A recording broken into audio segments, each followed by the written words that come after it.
And the English teaching industry has taken a big hit. We're starting to see the first closures of academies, one in particular, International House, which has been here for, how long? 30 years. Yeah, 30 years.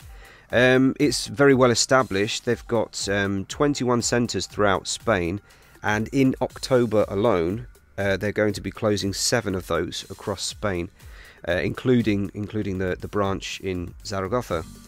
So the branch manager, Bruce Thomas, said that at the time when they opened, there were only 15 academies in Zaragoza, and now there are more than 250, just to give you an idea of how big the industry is. But yeah, it looks like they're in trouble because, well, why don't people want to go to academies? Oh, because of the coof. Mm-hmm. Yeah.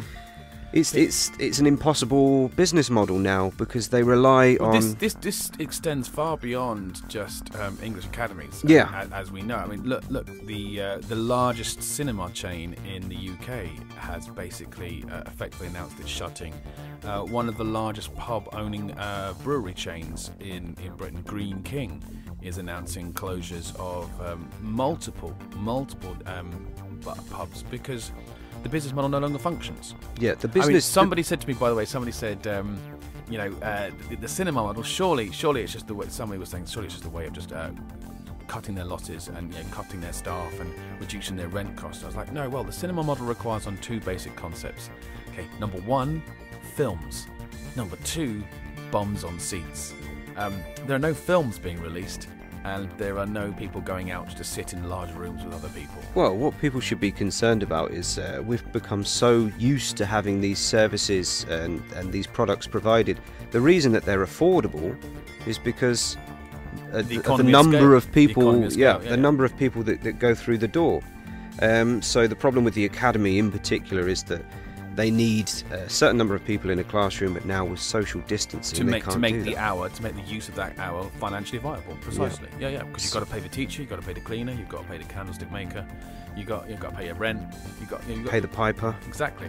And if you don't have enough people coming through the door to do that, then the business model falls.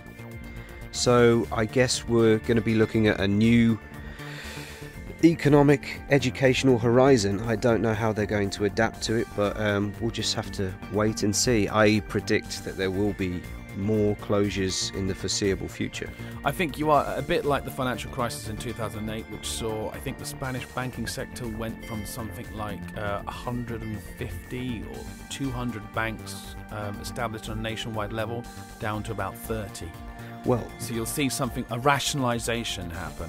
What did we learn during the times of lockdown is that many people can continue to do their work online, and that's certainly the case with teaching English. In fact, a lot of people have realised that they're not only serving their community; they can teach people all over the world. So this is what a lot of English teachers are doing now. They're turning on their laptops and teaching children in China.